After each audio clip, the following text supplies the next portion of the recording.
www.hazratfirozmemon.org۔ معرف القرآن جدید جلد نمبر 8 صفحہ 936 پارہ 30 سورہ بروج آیت نمبر 1۔ والسماء ذات البروج والیوم الموعود موعود، ترجمہ قسم برجوں والے آسمان کی اور اس دن کی جس کا وعدہ کیا گیا ہے۔ شان نزول بہت غور سے ہیں بھائی، شان نزول کیا ہے اس کا؟ اس صورت میں قصے کا اجمالاً ذکر ہے جو صحیح مسلم شریف میں ہے، یہاں تفسیر معرف القرآن میں ہے۔ خلاصہ اس کا یہ ہے کہ کوئی کافر بادشاہ تھا، اس کے پاس ایک کاہن، اس کو کہا جاتا ہے جو شیاطین کے ذریعے یا نجوم کے آثار کے ذریعے کچھ مستقبل کی غیبی خبریں معلوم کر کے لوگوں کو بتلائے۔ وہ شیطان اچک لیتے ہیں، رپورٹ پہلے بتا چکا ہوں۔ اس کاہن نے بادشاہ سے کہا مجھ کو ایک ہوشیار لڑکا دیا جائے تو اس کو اپنا علم سکھا دوں۔ چنانچہ ایک لڑکا تجویز کیا گیا۔ اس کے راستے میں ایک راہب یعنی عیسائی پادری رہتا تھا۔ اس زمانے میں دین عیسیٰ علیہ السلام ہی دین حق تھا اور یہ راہب اسی پر قائم عبادت گزار تھا۔ وہ لڑکا اس کے پاس آنے جانے لگا، خفیہ خفیہ مسلمان ہو گیا۔ دل تھام کے سنیں، ان بیانات کو آگے پھیلائیں۔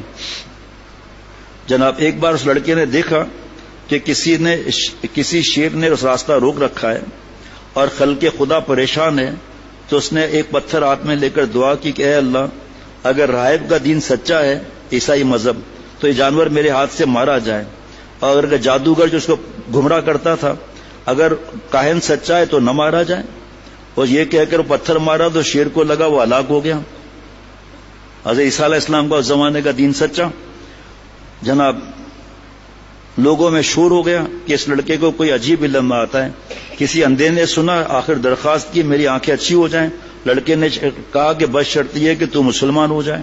چنانچہ اس نے قبول کیا، لڑکے نے دعا کی، وہ اچھا ہو گیا، مسلمان ہو گیا۔ بادشاہ کو یہ خبریں پہنچی تو اس راہب کو جو بزرگ تھا نیک اس وقت کا اللہ والا، اور لڑکے کو اور نابینا کو گرفتار کر کے بلایا۔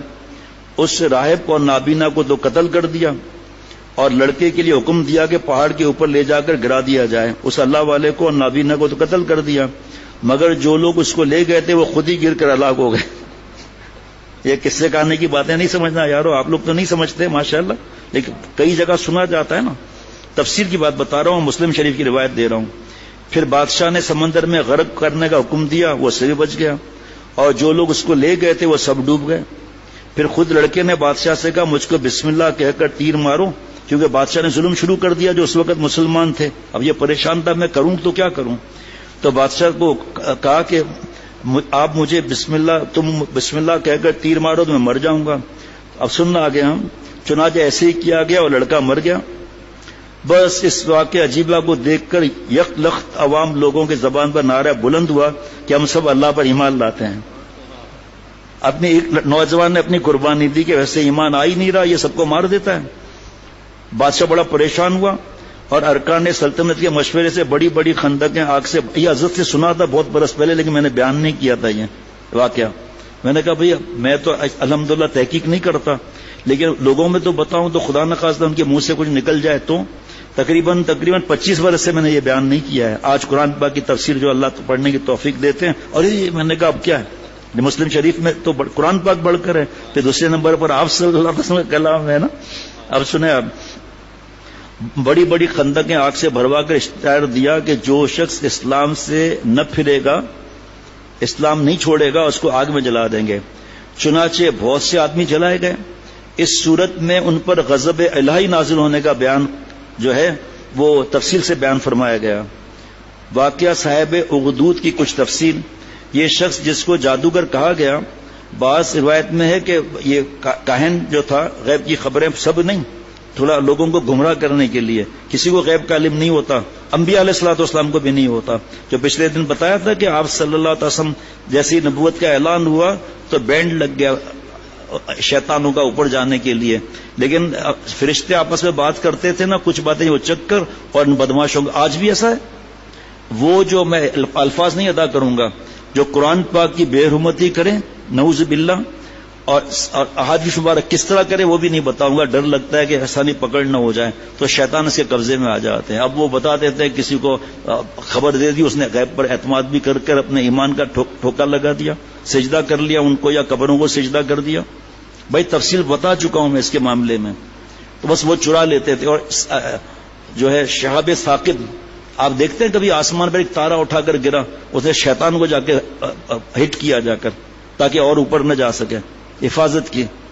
اور سورہ جن سے جو پڑھ کے بتایا تھا کہ جنات نے کہا یہ کیا مسئلہ ہے، ضرور کوئی چیز ہے، یہ کوئی نئی چیز آئی ہے. سب جنات سے کہا چلو بھائی پھیل جاؤ، مسئلہ تلاش کرو، یہ نئی کیا چیز آئی ہے. یہ آپ صلی اللہ علیہ وسلم سورہ جن پڑھ رہے تھے، سب جنات ایمان لے آئے. کہا اب یہ نئی چیز ہے جناب اس وقت. اب ایک سنیے آپ اس، اور یہ بادشاہ جس کا ذکر اس قصے میں ہے ملک یمن کا بادشاہ تھا، جس کا نام حضرت ابن عباس رضی اللہ عنہما نے کی روایت ہے کہ یوسف ذنواس تھا. اس کا زمانہ نبی کریم صلی اللہ علیہ وسلم کی ولادت باسعادت سے 70 سال پہلے کا تھا.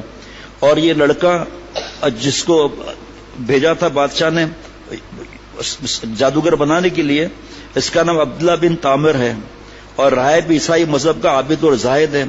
اس زمانے میں چونکہ مذہب عیسیٰ علیہ السلام دین حق تھا، اس لیے یہ راہب اس وقت کا سچا مسلمان تھا. یہ لڑکا عبداللہ بن تامر جس کو بادشاہ نے بھیجا تھا، وہ غور سے سننا آ گیا، وہ راستے میں راہب کے پاس جاتا. بھائی راہب کا مطلب سمجھ لے مہربانی کر کے، اس وقت کے حساب سے حضرت عیسیٰ علیہ السلام کے مذہب پر پورا ثابت تو اللہ والا ہوا وہ، اور اس کا کلام سن کر متاثر ہوتا اور بالآخر مسلمان ہو گیا. اللہ تعالی نے اس کو ایمان بھی ایسا پختہ نصیب فرمایا کہ ایمان کی خاطر لوگوں کی ایذائیں برداشت کرتا تھا. کیونکہ جب جانے کے وقت راستے میں راہب کے پاس جاتا، یا کچھ وقت تو جب ساحر کے پاس جاتا دیر سے تو اس کی پٹائی کرتا. واپسی کے وقت جب راہب کے پاس بیٹھتا تو گھر والے واپس جانے میں دیر کر کے مارتے تھے، دونوں طرف مار کھاتا تھا. یہ اشارہ کیا ہے قرآن پاک کا، والذین جاہدوا فینا لنہدینہم سبلنا. 4 تفسیر موقع نہیں، اس وقت موقع نہیں.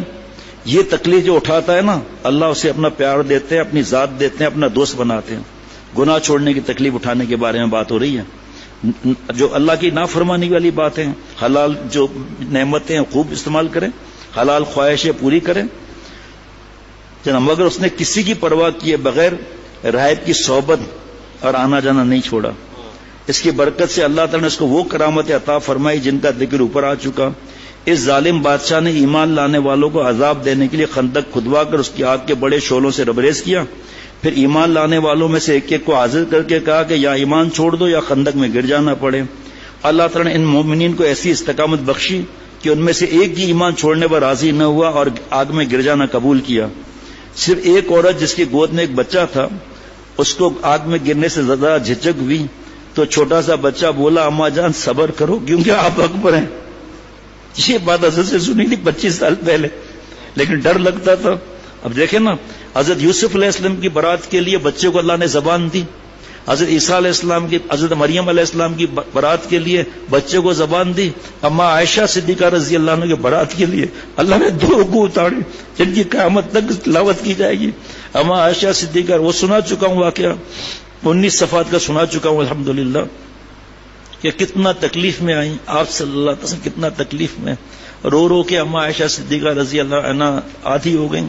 فرماتی ہے مجھے یقین تھا میرا رب آپ صلی اللہ علیہ وسلم کو خواب کے ذریعے میری بے گناہی ثابت کرائیں گے، کیونکہ انبیاء علیہ الصلوۃ والسلام کے خواب وہی ہوتے ہیں. مجھے کیا معلوم کہ میری برات کے لیے آسمان سے اللہ 2 رکوع بھیجیں گے جس کو قیامت تک تلاوت کی جائے گی. ہر حافظ قرآن تراویح میں پڑھے گا اور حفظ بننے میں اور حافظ سنانے کے اندر تلاوت کرے گا اس کا. لیکن آج بھی ایسے بدبخت ہیں جو اپنے آپ کو دوزخ میں ڈالنے کے لیے تیار ہوتے ہیں. جناب، جو لوگ اس طرح دہکتی آگ میں جلا کر اس ظالم نے قتل کیے، ان کی تعداد بعض روایت میں 12,000 ہے، بعض میں اس سے زیادہ منقول ہے. اور یہ لڑکا جس کی کرامتوں کا ذکر اوپر آ چکا، اور یہ کہ اس نے خود بادشاہ کو اپنے قتل کی صورت لگائی کہ تم میرے ترکش کا تیر لو، اس میں بسم اللہ ربی کہہ کر میرے تیر مارو میں مر جاؤں گا. اس ترکیب کے ساتھ لڑکے نے جان تو دے دی، مگر اس واقعے کو دیکھ کر بادشاہ کی ساری قوم نے نعرہ لگایا اور مسلمان ہونے کا اعلان کیا. کافر کو حق تعالیٰ دنیا میں بھی ذلیل و رسوا کرتے ہیں، آخرت میں بھی.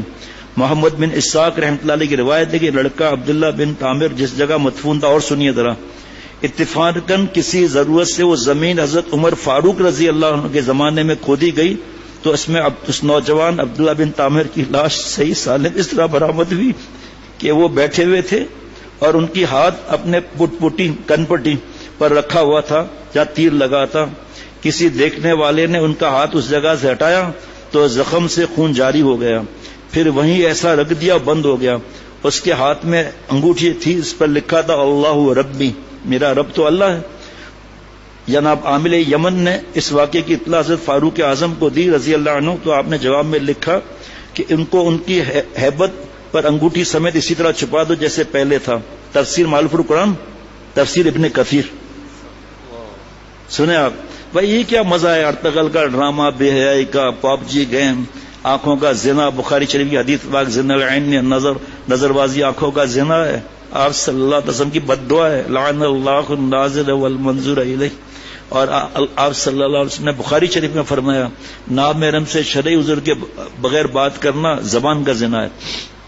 95% میاں بیوی کے جھگڑے جو ہیں یہ آئی کانٹیکٹ کی وجہ سے ہے. اور رات دن فیس بک, یوٹیوب, فلمیں, گولڈنگ پتہ نہیں کیا کیا, تو کیسے بیوی پسند آئے گی. اور جو ماں بہن بہو بیٹیاں قرآن پاک کی بات نہیں مانتی, نا محرم کو دیکھتی ہیں, اسمارٹ فون نے بیڑا غرق کر دیا ہم لوگوں کا. شوہر سے کیا خدمت کرے گی, کیا اس سے محبت پیش آئے گی.